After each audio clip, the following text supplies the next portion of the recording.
자, 오늘은 사도신경 배우기 올 네 번째 시간인데요. 오늘은 사도신경의 네 번째 줄입니다. 사도신경은 말 그대로 사도의 전승을 오랜 기간 동안 우리 교회가 정리하고 우리가 고백에 대한 무엇을 믿는가, 우리는 이것을 믿습니다라고 하는 고백을 정리한 거예요. 그래서 이 사도신경의 내용들은 하나같이 중요하고 교회의 공교회성, 그래서 이단과 정통교회를 구분하기도 하고 우리의 믿음을 더욱 확고하게 하는데 사도신경에 아주 중요한 목적이 있습니다. 자, 오늘은 네 번째 줄을 할 텐데 한번 따라할까요? 본디오 빌라도에게 고난을 받아 십자가에 못 박혀 죽으시고, 저와 여러분은 이것을 믿습니까? 아멘. 이것을 믿는 거예요. 자, 우리는 성부 하나님에 대해서 믿습니다. 그 성부 하나님이 어떤 걸 믿어요? 전능하신 아버지 하나님, 천지의 창조주를 믿습니다. 그렇죠? 두 번째는 성자 하나님, 예수님을 우리가 믿는 거예요. 근데 예수님의 뭘 믿느냐? 이게 사도신경의 제일 길고 가장 중요한 내용들인데, 첫째는 그의 유일하신 아들, 독생자라는 거죠. 우리 주 예수 그리스도를 믿는데, 지난 시간에 한 거예요. 지난주 성령으로 잉태된 것을 믿어요. 동정녀 마리아에게서 난 것을 믿습니다. 놀라운 얘기죠. 비과학이라기보단 초과학적이고 단 한 번밖에 없었던 사례이지만 우리는 그 사건을 믿습니다.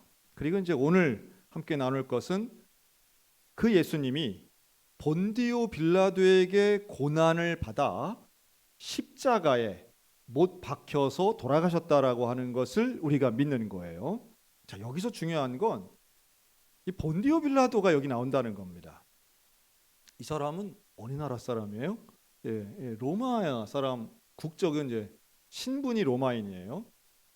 출생은 그렇지 않은데 어쨌든 신분은 로마인이라고 봐야 됩니다. 그런데 이 본디오 빌라도라고 하는 사람 이름이 여기 나온다는 게, 사도신경에 나온다는 게 상당히 이례적입니다. 왜냐하면 아니 뭐 무슨 아브라함도 아니고 모세도 아닌데 어떻게 이름을 여기다가 넣어가지고 우리 모든 기독교인들이 낮이고 밤이고 그냥 매주일마다 그 이름을 이렇게 말하도록 했을까? 과연 이게 어떤 의미가 있길래 이 사도 공의회에서는 본디오 빌라도의 이름을 굳이 넣었을까라는 거예요. 이게 이제 핵심입니다. 자, 먼저 예수님의 고난을 좀 먼저 생각을 해볼게요.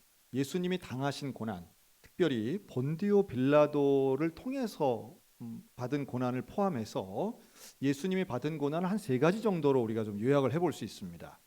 먼저는 이 본디오 빌라도를 통한 공식적이고 법적인 고난을 받습니다. 자, 여기에는 불공정한 재판이 이 안에 있어요. 그러니까 종교 지도자들이죠. 대제사장 무리가 예수를 고발하는 것으로 시작하는 오늘 15장 내용처럼 본디오 빌라도는 바로 여기에 아주 중요한 역할을 합니다. 우리가 다 아는 거예요.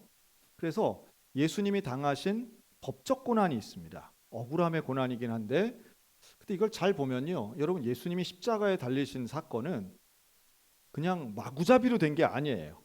절차가 있어요. 근데 그 절차들을 다 합법적으로 해낸 거예요. 합법적으로. 잘 보면 우리가 이 오늘날에도 마찬가지인데요. 불의한 합법이라는 게 있습니다. 정의롭지 못한데 법적으로는 빈틈이 없는 일들 있습니다. 아, 이런 거 참 놀랍죠. 드라마에서나 볼 것 같은 일들이 현실에서도 얼마든지 있습니다. 그래서 아주 입에 담기도 어려운 파렴치한 범죄를 저지르고도 법망을 피해서 결국은 감옥에 안 가는 사람들이 많다는 거예요. 그럴 수 있죠. 그런 사람들이 있습니다. 굳이 예를 들진 않겠습니다. 불의한 합법. 근데 반대도 있을 수 있겠죠. 정의로운 일을 했는데 이게 법에 저촉된다고 해서 어려움을 당하시는 분들 있습니다. 이런 억울할 때가 있을까요? 이런 억울한 분들이 왕왕 있습니다. 그 도와주는 것인데 도와준다고 했다가 무슨 뭐 물에 빠진 사람 건져내면 보따리 내놓으라고. 이러한 정의롭고 정직한 일을 했음에도 불구하고 오히려 피해자가 가해자가 되어버리는 일들도 있습니다. 그런 거 하면 막 피가 거꾸로 솟죠. 야, 이 땅에 과연 진짜 정의가 있는가? 아니 뻔한 일인데 왜 저렇게 판결을 하지? 뭐 이런 것이 있습니다. 그러나 인간은 사실은 사건의 실체를 알면서도 그 파장을 두려워해서 축소시킬 때도 있고요. 이게 정치적 판결이라고 그러죠. 또 반면 실체를 알면서도 법을 적용할 때는 비인간적일 때가 있습니다. 소위 말해 감정적이면 안 되고 법과는 법으로만 한다 이래서 아주 좀 우리 일반인들에게는 법에 대한 비전문가들에게는 이해할 수 없는 이제 그런 법적인 것들이 결판이 날 때가 있어요. 예를 들지는 않겠어요. 들었다가 우리 다 그냥 화나느라고 오늘 본문을 못 갈 수 있기 때문에.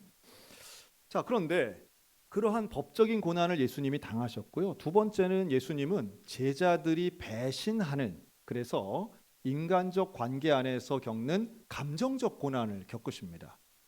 예수님 편이 하나도 없어요. 도대체 다 예수님을 배신하기도 하고 아예 노골적으로 팔아넘긴 제자들도 있지만 예수님을 떠나버려요. 기적을 일으키고 예수님이 주목받을 때는 몰려들던 사람들도 예수님이 이렇게 힘 있는 자들에게 적대감이 되고 법적인 재판을 받는 과정까지 가는 때에는 다 떠나버려요. 제자들도 다 도망가고 아무도 예수님을 아는 척 안 하고 베드로조차도 난 그 사람 모른다 이러지 않습니까? 그런 배신감. 여러분 진짜 친구는 언제 나온대요? 사업에 망해봐야 진짜 친구가 가려진대잖아요. 예, 가난해 보면 진짜 친구가 누군지 알고 뭐 높은 지위에 있다가 그게 없어져 봐야 진짜 친구가 누군지 가려진대잖아요. 건강하고 부유롭고 잘 나갈 때는 다 친구 같아 보인대요. 근데 없어 보이면 진짜만 남는데 그 너무 소수일 거죠. 예수님이 그러한 감정적인 고난 분명히 겪으시는 거죠. 사람이 보편적으로 누구나 겪는 고난이기도 합니다. 그리고 세 번째는 로마 군인들에 의해서 채찍질 당하시는, 실제로 매를 맞고 고문당하는 육체적 고난을 당하세요. 그러니까 이러한 억울함의 법적 고난, 또 속이 상하는 마음의 정서적인 인간관계에서 오는 고난, 그리고 실제로 매를 맞는 육체적 고난까지 예수님은 인간이라면 누구나 겪고 있는 그러한 고난을 직접 당하신 분이세요. 그렇기 때문에 예수님은 우리의 고난을 누구보다도 잘 알고 계시는 분이십니다. 소위 말해 구름 위에 떠서 인간의 고난과는 상관없는 인생을 사신 분이 아니고 우리에게 내가 당한 고난, 예수님은 더 깊이 당하신 그런 고난의 경험자라고 하는 거죠. 자, 그렇다면 그 중에 이제 오늘 살펴볼 것은 이 법적 고난이 어떤 것인가, 본디오 빌라도에 의해서 당하신 그 고난은 어떤 것인가를 한번 살펴보겠습니다. 먼저 여러분, 본디오 빌라도는 예수님을 죽이고 싶도록 미워했나요? 그렇지는 않아요. 빌라도는 예수님을 죽이고 싶다거나 예수님을 막 정죄하고 싶은 마음은 별로 없었어요. 그렇게 나와요. 정확하게 얘기한다면 예수님에게 별로 관심이 없어요. 빌라도의 관심은 도시의 안정이에요. 요동하지 않고 사람들과 백성들이 큰 문제를 일으키지 않는 것을 원하는 거지, 무슨 예수님을 심판하거나 혹은 살리는 거에 그렇게 큰 관심이 없어요. 하지만 본디오 빌라도는 책임이 있는 권한자입니다. 이 권한이 있다는 게 참 중요한데, 그 권한은 로마 제국으로부터 받은 공적인 권한이에요. 이 공적 권한은 결국 법적인 권위를 가지는 겁니다. 그렇기 때문에 이 빌라도에게 대제사장들이 예수님을 끌고 옵니다. 붙잡아서. 자, 여기서 이제 두 번째 문제죠. 질문이에요. 대제사장들은 예수님을 죽이고 싶도록 미워했나요? 안 돼봐서 모르겠어요. 어떻게 미워했을까? 그런데 대제사장들은 하는 짓거리를 보고, 하는 말꼬락서니를 보면 예수님을 죽이고 싶어 합니다. 자, 그것을 우리는 이제 오늘 읽은 마가복음 15장인데요. 여기에서 대제사장들이 예수를 결박하고요. 끌고 옵니다. 결박했다는 것은 이미 이들 사이에서는 예수님을 뭐로 보는 거예요? 나쁜 사람, 죄인으로 보는 거예요. 결박을 했다는 건 이미 이들 사이에 끌고 온 사람들 사이에서는 이미 결판이 난 거예요. 이건 뭐 흉악범이나 하는 거예요. 누구에게 상해를 입힐 사람에게 결박하는 거죠. 죄가 있는 사람에게 현장범이나 다름없이 체포한 것처럼 잡아오는 겁니다. 그리고 3절에 보면 이 대제사장들이 예수님을 여러 가지로 고발합니다. 여러 가지. 이 여러 가지로 고발하는데 대부분이 물론 본인들 입장에서의 범죄 소명이겠지만 빌라도에게 이야기할 때는 로마의 법을 어겼다는 취지로 이야기하는 거예요. 여러분, 그 로마의 법을 어겼다는 게 뭘까요? 이 사람이 왕이라고 합니다. 이런 거예요. 왕이라고 합니다. 왕은 누구만 왕이에요? 로마의 황제만이 왕인데 이 예수가 왕이라고 합니다. 이런 거에서부터 고발을 한 거죠. 그런데 여기에 대해 빌라도가 질문을 하는데 그 질문에 예수님은 딱 한 번만 대답하시고 나머지는 침묵하세요. 뭐에 대답하시느냐 하면 네가 유대인의 왕이냐? 라는 빌라도의 질문에는 예수님이 네 말이 옳도다 라고 대답하세요. 하지만 나머지 질문엔 대답하지 않으세요.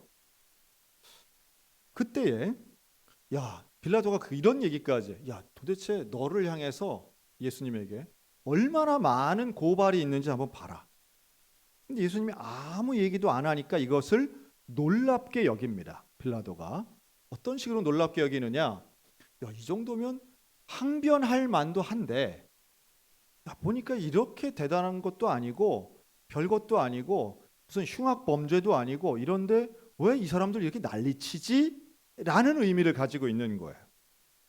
그래서 여기 이제 바라바와 함께 놓고 빌라도가 전례에 따라서 누구를 놓아주랴 이제 질문하지 않습니까? 근데 여기에서도 빌라도가 보여주는 태도는 일관적이에요. 즉 예수님에게 죄를 발견하지를 못해요. 위법한 사항이 없어요. 빌라도가 볼 때는. 뭐 별것도 아닌 거 가지고 왜 이렇게 난리들이야? 다양한 자료를 보면 빌라도는 이것을 종교적인 문제로만 봤습니다. 정치적인 문제로 보지 않아요. 그러니까 종교적인 문제로 보았기 때문에 빌라도가 행했던 가장 잘못한 일은 뭐냐 하면 이것을 유대인의 공회로 넘겼다는 사실이에요. 이걸 이렇게 표현할 수 있는데요. 빌라도와 유대 종교인들 간에 협업을 했다 이렇게 볼 수 있습니다. 협업, 함께 협동했다는 거예요. 근데 뭘 위한 협동이냐 하면 예수를 죽이기 위한 협동을 하는 거예요. 자, 그럼 여기서 이제 세 번째 질문을 할 수 있는데요. 왜 이 유대인들은 이 포박까지 할 수 있고 예수님을 막 잡아가기도 했는데 왜 자기들이 직접 죽이지 않고 빌라도의 법정에 예수님을 세울까요? 결국은 데려가기도 하는데 지금 한 6분이 좀 되게 피곤하신 것 같은데 지금 예수님이 이제 재판을 받고 좀 죽느냐 사느냐인데 지금 좀 잠이 오면 됩니까? 지금 예수님이 지금 사형 언도를 받고 지금 끌려가서 잡혀 지금 죽기 일보 직전인데 지금 졸립다는 거 조금 우리가 이해가 안 되네요. 네, 딴 때보다 오늘 더 피곤하실 것 같아. 여러분 이런 분들을 위해서 제가 한 몇 년 전에 한 10년 전에 학생들 데리고요 서초동 법원을 한번 간 적이 있어요. 서초동 법원. 그래서 여러분 법원 한번 가보셨나요? 가면요 모의법정도 이제 연습을 해보고 데려간 적이 있는데 청소년 아이들이 법원에 가면 애들이 즐거워할까요? 긴장할까요? 네, 여기가 법원이라고 생각하시면 좋겠습니다. 지금 최소한 오늘은 여기가 빌라도의 법정이다 생각하면 지금 뭐 잠이 옵니까? 지금 사느냐 죽느냐 막 이런데 본디오 빌라도를 한번 생각해 보세요. 지금 치열합니다. 지금 빌라도도 눈치 보고 있는 거예요. 사람들 눈치. 여기서 막 바라바가 나와가지고 누구를 놓아주랴 막 이러는데 사람들이 어떻게 된 게 사전에 막 다 모의가 된 것처럼 이미 대제사장들이 손을 쓴 거죠.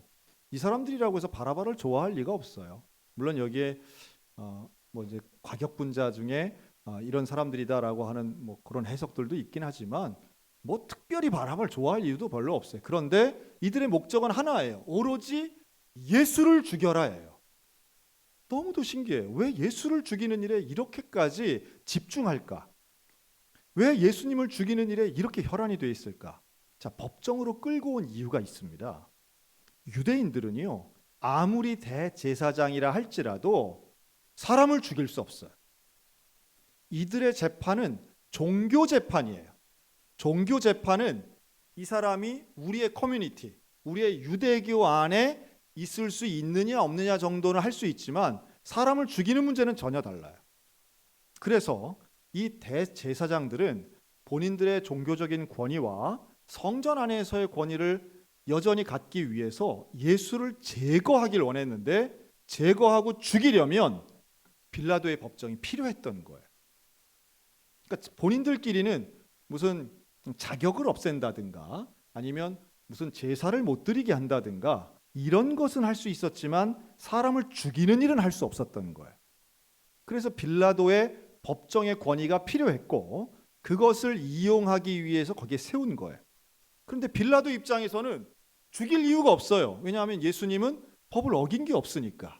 하지만 빌라도가 원했던 것은 성이 요동치지 않는 거예요. 사람들의 그러한 큰 목소리가 하나의 정치 집단화되는 것을 원치 않았던 거예요. 나름의 정치적 평화를 원한 거죠. 그래서 대제사장 그룹이 어떤 일을 꾸미는지 잘 알아요. 알지만 그들과 일종의 타협, 거래를 하는 겁니다. 그렇다면 여기서 정말 나쁜 사람이 누굴까? 당연히 대제사장 그룹이 훨씬 나쁘지요. 예수를 죽이려고 하는 마음도 있고 그것을 모든 걸 모의해서 꾸미고 일들을 진행시켰으니 나쁜 사람들은 맞아요. 하지만 이 모든 일이 빌라도의 법정에서 이루어지고 그 빌라도 법정에서 있는 것을 사도신경까지 기록한 데는 두 가지 이유가 있는데 첫째는 이 십자가의 죽음이 실제로 있었던 일이라는 거예요. 실제로 있었던 일의 증거가 됩니다. 뭐가요? 빌라도의 재판이. 참 중요한 부분이에요. 이게 그냥 유대인들끼리 모여가지고 십자가 세우고 예수를 죽였다고 해보세요. 그것은 실제 사건이라고 할 만한 증거가 없어요. 그런데 빌라도의 법정에서의 이러한 재판 과정이 기록이 된 것은 실제 사건인 거예요. 참 이런 면이